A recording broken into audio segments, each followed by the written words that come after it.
여러분 안녕하세요. 55강입니다. 이번 시간에는요. 미생물 사용에 대해서 말씀드리겠습니다. 저희들 이제 자연순환 유기농업에서 자연순환 유기축사에서 미생물 사용이 조금 다르거든요. 이거에 대해서 말씀드릴 건데요. 저희들은 이제 원원종 미생물을 사용을 원칙으로 하는데요. 이거에 대해서 좀 소개하다. 자, 토양 살리기 20분입니다. 자, 미생물 편 1편에서는 이제 저희들이 지난 10년 동안 1차, 2차, 3차, 5차까지 교육에서 제일 많은 그 내용이 미생물이거든요. 특히나 이제 1편 시작하자마자 3시간에서 6시간이 미생물 얘기를 계속 하거든요. 그쪽에서 이제 첫 번째로 보여드리는 대면교에서 보여드리는 교육이 1편에서 영상을 이제 보여드리고 있거든요. 혹시 안 보시면 이제 참 보시고 좀 참고해 주시고요. 저희들 자연순환 중개업이 어떻게 가는지 이 방향이 또 거기서 내용이 또 잠겨 있고요. 제가 이제 전하고 싶은 메시지기도 하고요. 자, 미생물 1천만 년 동안 끊없는 인간과 미생물의 전쟁, 인간의 질병으로 자, 인간의 건강에 산다는 거, 인간의 면역력은 장애 미생물이 70% 차지한다 얘기하지 않습니까? 그래서 장애 미생물 그를 제2의 뇌를 할 정도로 그래서 최근에 보면 이제 프로바이오티스 아니면 프리바이오티스 많이 먹지 않습니까? 또 특히나 이제 농작물 병해충 그래서 미생물 사용해서 굉장히 뭐 도시농업이나 친환경이나 유기농이나 뭐 미생물 쓰는 게 보통적이지 않습니까? 한 20년 동안에 미생물 쓰는 게 뭐 그전에 미생물 하면 이제 학자들이 연구했지 연구 쪽에서 많이 썼지 이렇게 농업에서 이렇게 쓸 줄은 몰랐거든요. 특히나 이제 코로나 오면서 또 미생물에 대해서는 뭐 더 우리 가까이 와 있지 않습니까? 또 가축의 질병으로요. AI 오고 구제약이 오다 보니까 이제 이런 미생물 사용이 미생물에서 정말 농가들 농물을 만나보면요. 정말 해박하시거든요. 많이 쓰시고요. 뭐 10가지 미생물, 20가지 미생물은 뭐 아시는 건 이제 보통일 정도로 그만큼 미생물에 대해서 많이 알고 합니다만은 저희들 농업에서 쓰는 미생물은 좀 일반적으로 좀 차이도 많거든요. 그래서 이거에 대해서 말씀드릴 건데요. 그리고 또 저희들만이 쓰는 미생물을 알아야 앞으로 진행되는 교육에서 이해가 좀 될 것이고요. 자, 미생물 너는 자, 미생물이란 세균, 곰팡이, 바이러스, 융합세포, 담세포들, 그다음 조직, 배양물 등 눈에 안 보이는 작은 생물계, 작은 생물체죠. 자, 이 정도면 뭐 미생물 종류는 더 많습니다만은 참고하시면 좋고요. 자, 미생물은 우리가 세포성 미생물과 비세포성 미생물을 하지 않습니까? 그전에는 이제 비세포성 미생물을 포함 안 하고 미생물을 얘기했지만은요. 최근에는 이제 세포성 미생물과 비세포성 미생물 다 포함해서 미생물로 얘기하고 있죠. 자, 세포성 미생물은요 원형 미생물과 진행 미생물로 나누고요. 원형 미생물은 우리가 제일 많은 뭐 제일 많이 듣는 우리가 제일 많이 알고 있는 세균 박테리아죠. 그 다음에 진행 미생물은 이제 균류하면은 이제 사상균과 방성균 여기 포함되지 않습니까? 또 이제 조류, 효모 같은 포함될 거고요. 그러니까 우리가 농업에서 3대 미생물 하면 세균, 그 다음에 사상균, 그 다음에 방성균이지 않습니까? 여기서 또 2대 미생물을 줄였을 때는 세균과 균류 들어가고요. 자, 균류 속에 우리가 버섯균이라든가 곰팡이, 그 다음 효모까지 포함해서 얘기하지 않습니까? 2대 미생물 했을 때는요. 자, 우리가 4대 미생물 하면 이제 제일 먼저가 바이러스고요. 그 다음에 이제 세균, 사상균, 방성균이 될 것이고요. 자, 비세포성 미생물은 우리가 많이 알고 있는 바이러스죠. 앞으로요. 교육 내용에서 보시면 이제 3대 미생물로 얘기합니다만 보통 2대 미생물로 많이 얘기할 겁니다. 세균과 균류. 왜냐 그러면 세균의 그 영양 생산이 다르고요. 균류의 영양 생산이 다르고요. 그 다음에 이제 여기에 유기물이라든가 이런 것에 따라서 토양의 작물의 농사 우리가 말하면 이제 채소 같은 재배하는 것과 나무 재배 좀 다르거든요. 그래서 세균과 균류 이 두 가지로 많이 얘기하게 됩니다. 자, 그걸 참고하시고 앞으로 뭐 이거에 대해서는 계속 얘기할 건데 할 겁니다만은 자, 세균, 미생물 증식에 얘기하면 세균은 이제 세포 아닙니까? 그래서 스스로 증식한다는 거. 2, 30분마다 온도가 맞을 때 증식하죠. 스스로 이제 증식이 되니까요. 바이러스 같은 비세포성 아닙니까? 그래서 무세포다 보니까 이제 인체라든가 동물, 가축이라든지 거기서 이제 기생하면서 증식하지 않습니까? 그래서 미생물 증식에 대해서는 이 두 가지를 알면 이제 자, 미생물 크기. 자, 1m. 1m의 1000분의 1이 1mm 아닙니까? 1mm의 1000분의 1이 바로 마이크로미터죠. 자, 1mm의 1000분의 1이 1마이크로미터고요. 1마이크로미터의 1000분의 1이 1나노미터죠. 그러니까 동물 세포 같은 건 10 마이크로미터고요. 우리가 박테리아 세균 같은 거 1 마이크로미터라지 않습니까? 뭐 이건 좀 차이가 있습니다만은 자 바이러스도 많이 차이가 있습니다. 이거는 이제 학자들마다 이런 그 바이러스 종류가 많으니까요. 자 바이러스 같은 경우는 10에서 100 나노미터고요. 이 정도 알면 이제 참고하시면 좋겠죠. 아 미생물 크기는 이 정도다. 눈에 안 보이는 생명체 크기는 이 정도다라는 거. 미생물 서식량은 이제 공기 중에 이렇게 있고요. 손바닥에도 이렇게 있고요. 사람 장내는 이제 1.5kg 내외에 100조 마리 정도의 미생물이 있다. 입안에 100억. 그다음에 흙에 1g에 이제 100만에서 10억. 이제 이게 우리가 이제 농업에서 알아야 될 거 아닙니까? 토양의 미생물이 굉장히 많이 현저하게 많이 줄었죠. 그제 같은 경우 뭐 10억 마리에서 뭐 4억 마리에서 2억 마리로 줄였다는 내용도 있고요. 보면 이제 2억 마리 미생물이 뭐 4천만 마리 미생물로 4분의 1에 줄었다는 그런 내용도 있을 정도로요. 아마 농사 지으신 분들은 미생물이 토양에 많이 감소했던 거 알지 않습니까? 그래서 미생물 사용도 굉장히 많아졌고요. 최근에 그 미생물 산업은 이제 뭐 의료서부터 농업에 뭐 수산업 어디 안 쓰는 쪽이 없지 않습니까? 그래서 아마 미생물은 뭐 그 아까도 얘기했습니다. 학자만이 아니라 이제는 뭐 일반 뭐 가정에서 또 농부라면 뭐 도시 농부들도 미생물 쓰니까요. 가정에서도 뭐 미생물 세제 가지고 다 쓰지 않습니까? 그러다 보니까 이제 농업교육에서 이렇게 미생물 교육도 많아졌고요. 그래서 농업에 보면 이제 미생물 나누지 않지 않습니까? 기농교육 가면요, 도시농업 교육 가면 이제 미생물 교육은 당연히 따라가는 것 같습니다. 그 정도로 이제 미생물에 대해서 관심이 많아졌고 또 농업에 큰 비중을 차지하지 않습니까? 또 지자체 그 기술센터 가면 이런 그 큰 탱크들이 있어가지고 거의 뭐 지역의 기술센터는 이렇게 나눠주지 않습니까? 유효 미생물 해가지고 EM이라 해가지고요. 가서 뭐 기재만 하면 거의 공짜로 나눠주고 있고요. 농가에서 보면은 이제 이렇게 미생물 배양하는 건 기본적으로 알 정도로 이제 굉장히 뭐 기술이 해박하세요. 아 뭐 저희도 뭐 상상 이상의 그 여러 그 방법에 미생물 배양하는 걸 알 수가 있는데요. 이제 저는 이제 교육하다 보니까 이제 많이 돌아다녔으니까 그러다 보니까 농가들 보면요 정말 아 놀랄 정도입니다. 저희들이 뭐 보시면요 그 다음에 가축사육에서 미생물이 뭐 보통적 쓰지 않습니까? 이 시판되는 미생물도 많아졌고요. 저도 이제 이렇게 교육을 하다 보니까 그 미생물 그런 관련되신 분들이 이런 팜페르트라든가 아니면 이제 미생물 제재를 보내오셔요. 그 다음에 찾아오시고요. 왜냐 그러면 이제 이런 쪽에 좀 판촉도 하고, 그러면 현장에서 그런 내용을 많이 꺼내주길 바라는 거죠. 근데 이제 저희들 같은 경우는 이제 오시면 좀 정중하게 말씀드려요. 최근에 이제 많이 안 찾아온다. 그전 같은 경우는 교육하니까 무조건 미생물 시판되는 미생물 쓰는 줄 아니거든요. 근데 저희들 같은 경우는 시판되는 미생물을 일체 안 쓰고 거의다 자연 상태 미생물을 가지고 뭐 굉장히 쉽게 간단하게 그런데 제일 강력한 그런 자연 상태 미생물을 쓰는 거를 이제 원칙으로 하고 있기 때문에 그래서 많은 분들이 이제 실망도 하고 그럽니다만 자연순환 유기농업에서는요 자연순환 유기축산 줄여서는 이제 자연유기농이고 자연유기축산이라고 합니다.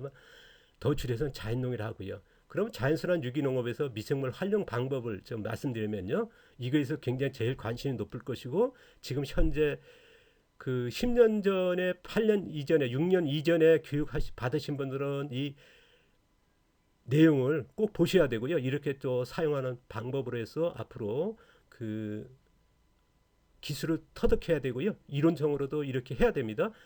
왜냐 그러면 이제 6년 이전에 교육 받으신 분들은 제가 지금부터 말씀드리는 교육을 했고요. 그 다음 기술을 다 했는데 6년 이후에 이전에 교육 받으신 분 같은 경우는 이 내용까지는 이제 이론상을 안 알려드렸거든요. 실제로 이제 기술 부분을 알려드렸습니다만은 그래서 이번 저희들 유튜브 교육은 이제 신규 교육도 있지만 재교육도 포함되기 때문에 농가들은 꼭 참고해 주시고요. 자, 땅에 물에 공기에 있는 자연 상태 미생물을 원원적 미생물이란다. 여기서 1차 채취된 거를 원적 미생물이란다. 여기서 배양했다. 설탕이라든가 원당이라든가 아니면 감자라든가 최근에 보면 뭐 감자에서 많이 하지 않습니까? 그다음에 키친 뭐 게 같은 게 이제 키친 미생물이라고 이렇게 또 배양했을 때 1차 배양했을 때 종균 1이라고 한다. 여기서 또 배양했을 땐 종균 1을 또 배양한다. 여기서 설탕 넣는다, 원당을 넣는다, 배양한 거를 종균 2번이라고 한다. 또 종균 2번을 가지고 또 배양해 종균 3번이라고 그래. 여기서 또 배양하면 종균 4번이 되겠죠.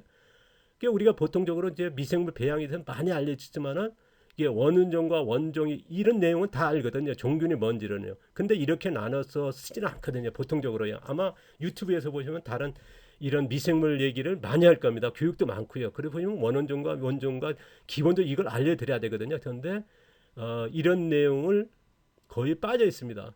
제가 이제 지난 10년 동안 교육하면서 대학이라든가 아니면 교수님들 아니면 창업교육에 전업농 교육을 가가지고 이게 이론상으로 이렇게 꺼내면요 깜짝 놀라십니다.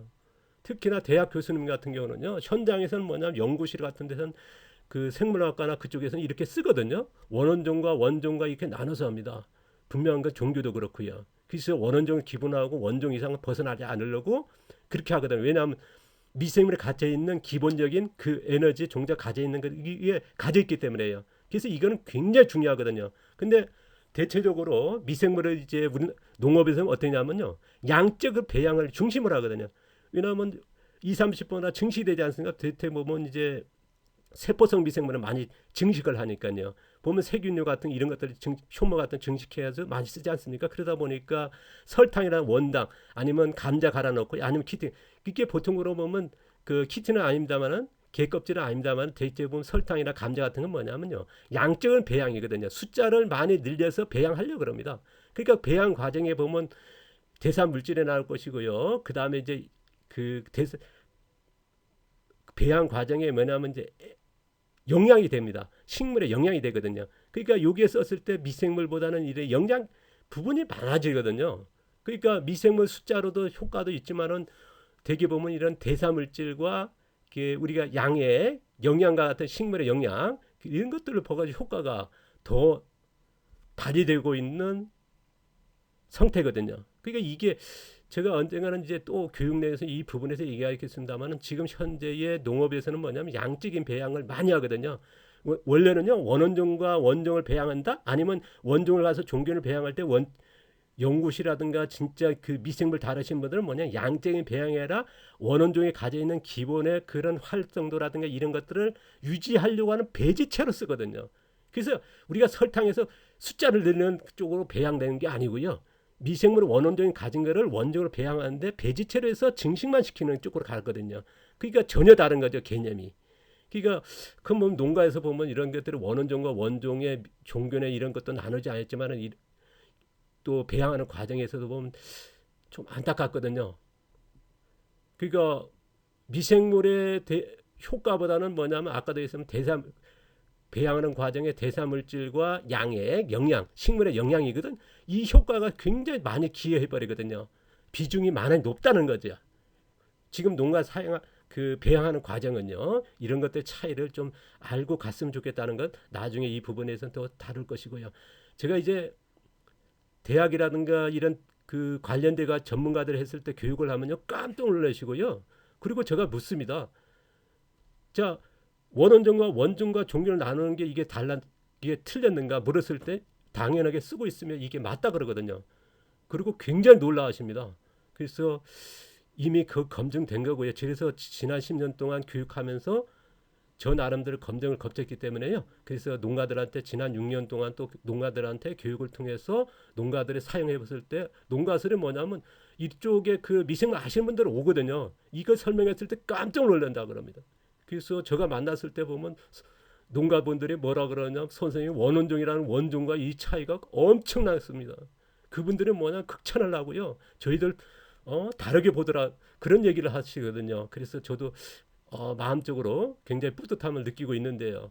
자 앞으로 이거에 대해서는 이제 계속 얘기할 거고요. 꼭 참고했을 거는 원원종과 원종과 종균1, 종균2 이렇게 나눈다는 거 꼭 참고해 주시고요. 자, 어학사전의 원원종이라는 게 뭐냐면 품종 고유의 특성을 지니며 종자의 증식의 기본이 되는 종자다. 이렇게 나와 있다라는 건 아마 그래서 원원종과 원종과 종균 이런 거는 보통적으로 쓰지 않습니까? 모든 식물이라든가 무슨 동물이라든가 이런 그래서 원원종을 굉장히 알고 있거든요. 그런데 미생물에서는 그렇게 안 쓰는 것 같아요. 이런 차이는 근데 실질적으로요.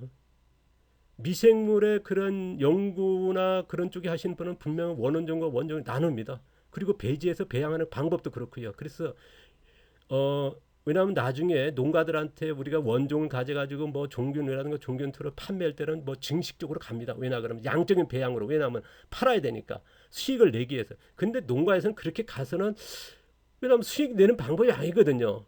농가에 써라니까요. 그러면 거기서는 뭐냐면 이제 양적인 배양이 아니라 기능적인 배양으로 가는 게 저는 맞지 않나 싶거든요. 그런데 그런 것들을 보면 굉장히 아쉽고요. 기술적인 차이가 굉장히 크거든요.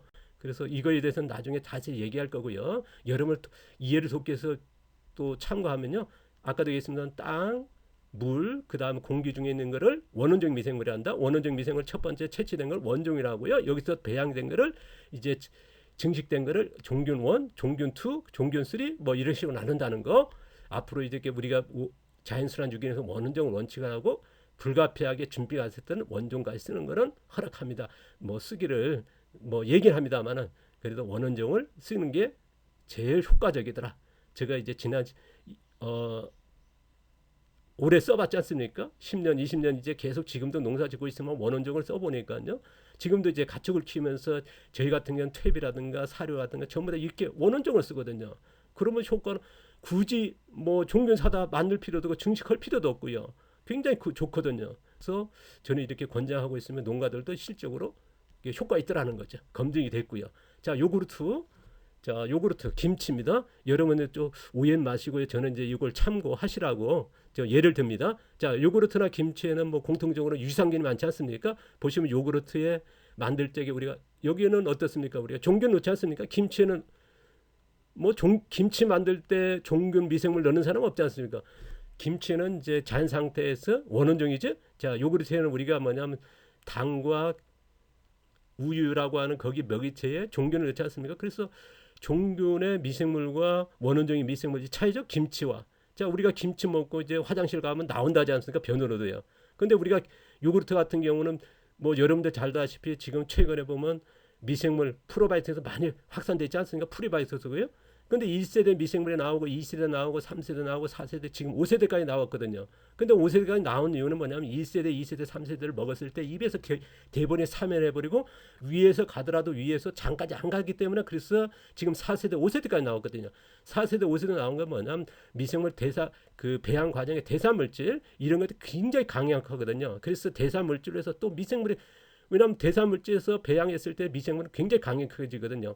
그래서 이런 원원종의 가까운 미생물이 대장까지 가는 미생물이 필요했던 거거든요. 그래서 김치를 먹었을 때 이제 화장실에 가면 나올 정도니까요. 그래서 원원종의 가치는 뭐냐, 종균의 차이는 이런 것들이 있다. 제가 이제 예를 들어서 말씀드립니다. 이런 것들이 임상 실험도 좀 많이 나오고 그래야 되는데 이런 것들은 자료를 논문이라는 걸 찾아봐도 드뭅니다. 그러니까 좀 참고만 하시고요. 또 하나 이제 참고로 이제 좀 말씀드리면요. 자, 낫또입니다. 자, 우리가 최근에 보면 낫또 많이 먹지 않습니까? 그리고 청국장도 많이 먹고요. 건강하게. 보면 낫또에는 이제 균을 넣지 않습니까? 종균이지 않습니까? 보통 청국장 같은 경우는 이제 콩에 아니면 이제 볏짚을 넣어가지고 이렇게 만들기도 합니다. 볏짚 굳이 안 넣어도 청국장 만들어지죠? 콩이라고 하는 먹이체에 따라서 와가지고 번식되는 게 그러니까 청국장 원원종이 되는 것이고요. 종균은 이제 낫또는 이제 종균이 되는 거죠. 저는 이제 하나 왜 이것도 그 청국장을 예를 들었냐면요. 최근에 보면 청국장이 균을 넣고 낫또 같이요. 종균을 넣어가지고 배양하는 게 최근에 확산되고 있거든요. 왜냐 그러면 이제 빨리 배양되고 많이 그런 뭐 양적인 생산에 맞춰서 했는데 모르겠습니다만은 청국장이다 보니까 아까 김치같이 우리가 원원종에서 이런 증식되는 그런 게 아니고 이제 종균을 넣어가지고 이런 증식하는 이제 청국장에 보니까 장류 쪽에 굉장히 확산되고 있는. 나중에 뭐 김치에서 균을 넣어가지고 빠르게 김치의 일정한 맛을 내기 위해서 뭐 이런 쪽으로 또 산업이 나오지 않을까 하는 게 저는 이제 괜한 근심인지 모르겠으면 걱정인지 모르겠습니다만은 좀 이쪽에는 가야 할 곳이 있지만은 이런 쪽으로는 좀 그렇지 않습니까? 저는 이제 청국장의 가치와 김치 가치는 뭐냐면 원원종이거든요. 근데 저희들도 뭐냐면 종균 쓰면 좋죠. 원종도 쓰고요. 근데 원원종을 써야 되는 이유는 뭐냐면 차이거든요. 아마 미생물 쪽에 연구하시고 이런 연구기관에 있다든가 아니면 미생물의 재력이 아시는 분들은요.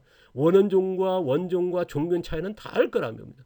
그래서 저희는 이제 적극적으로 그 원원종을 쓰는 걸 권장하고 있으며 지난 10년 동안에 저희들이 농가나 실제로 지난 6년 동안에 농가들이 쓰면서 저한테 그 수집된 그리고 실증되면서 과정에서는 확실히 굳이 종균 만들면서 원종을 만들고 그런 노동 작업 필요 없더라는 거죠. 그래서 원원종이 뭐냐면 간단하거든요. 청국장 만들 때 종균 넣고 안 만드는 게 더 쉽지 않습니까? 김치 만들 때 꼭 균 넣어 만드는 것보다 쉽지 않습니까? 그래서 이런 것들이 좀 저는 이제 권장하는 거고요. 모르겠습니다. 장류 쪽에는 이렇게 아니면 김치도 나중에 그렇게 될지도 모르지 않습니까? 그래서 청국장에 좀 염려스러운데요. 어쨌든 저희들 그 자연순환 유기에서는 이렇게 김치와 같이 원원종을 고집하고 권장한다는 거. 앞으로 교육에서는 원원종을 원칙으로 하겠습니다. 저희들은 이제 토양 살리기 위해서 원원종 미생물입니다. 그 미생물 보통적으로 놓지 않습니까? 보면 종기나 원종 놓거지 않은 저희들은 그 원원종의 미생물이 확산되는 것, 그런 토양 자생력도 살리는 토양 살리는 방법에서도 이제 원원종을 원칙으로 하고요. 그 다음에 이제 퇴비에서도 원원종을 원칙으로 하고요. 보통 퇴비 만들 때 종기라도 원종 넣지 않습니까? 보통 저희들은 원원종을 원칙을 하는. 그리고 가축사육에서도 사료 만들 때 원원종을 원칙을 한다는 거. 그 다음에 식생활에서 마찬가지 원원종을 원칙을 한다는 거. 이거에 대해서 앞으로 교육에서 하나씩 제가 기술적으로 말씀드리겠습니다. 저희들은 뭐 원원종을 쓴다. 아니면 이제 종균을 안 쓰고 원원종을 쓰는데 이렇게 이론적으로만 얘기하고 기술적으로 얘기 안 하면 안 되지 않습니까? 저희들 앞으로요. 토양 살리기 위해서는 첫 번째로 이제 이게 토양 살리기 진행되고 있지 않습니까? 원원종 미생물에 의해서 어떻게 토양 살리는지, 그 다음에 퇴비 만들기 편히 할 거 아닙니까? 저희들은 퇴비 얘기했지 않습니까? 앞서 저희들은 퇴비는 발열 퇴비와 숙성 퇴비 한다. 그래서 거기에는 뭐냐 원원종이거든요. 되게 종균 넣어가지고 막 뒤집게 하고 그럴 필요 없더라는 거거든요. 그래서 저희는 원원종 미생물 쓰고요. 되게 보면 퇴비라는데 반려 퇴비 아닙니까? 저희들은 반려 퇴비가 아니라 숙성 퇴비라 했지 않습니까? 발열 퇴비가. 자, 다음 편은요. 자, 미생물 지금 두 번째 얘기인데 세 번째 얘기에서는 바로 다음 편에서는 발효, 숙성 이 차이에 대해서 얘기하겠습니다. 저희들은 반려를 안 하거든요. 숙성을 합니다. 그래서 반려와 숙성, 왜 저희들은 숙성을 쓰고 있으며 자연순환유기에서는 뭐냐 반려를 안 쓴다. 자연순환유기에서는 분명한 거는 숙성만 쓴다 라고 하는 그 내용을 가지고 얘기할 건데요. 모르겠습니다. 일반 농업에서 뭐 반려 이거에서 굉장히 극찬하고 반려에 대해서 대단히 높게 보는데 저희들은 어쨌든 반려를 안 한다. 숙성을 한다는 거 다음 편에 얘기할 거고요. 가축사육에서 사료 만든 것도 원원종 어떻게 사료를 만들 거냐 이런 것에 대해서 얘기하겠습니다. 사료 앞으로 이제 가축사육도 할 거죠. 자, 토양 살리기 끝나면 이제 작물 어떻게 심고 작물 이제 신도쯤까지 어떻게 농사 사료 잔층을 사용하는 농사에 대해서 이제 계속 진행하면서 그 다음에 이제 이어서 가축사육까지 할 거고요. 자, 오늘은 이제 미생물을 얘기했습니다. 자연순환유기에서는 원원종 쓰는 거를 원칙으로 한다. 토양이라든가 퇴비 살리기, 사료 이런 가축사에서 원원종을 원칙으로 한다는 걸 말씀드렸습니다. 이런 부분에 대해서는 기술적으로는 앞으로 하나씩 소개할 거죠. 자, 다음 편에서는 반려와 숙성. 저희들은 자, 숙성을 원칙으로 한다. 왜 반려를 안 쓸까? 이거에 대해서 또 저희들만의 쓰는 거에 대해서 말씀드리겠습니다. 다음 시간에 또 뵙겠습니다. 감사합니다. 고맙습니다.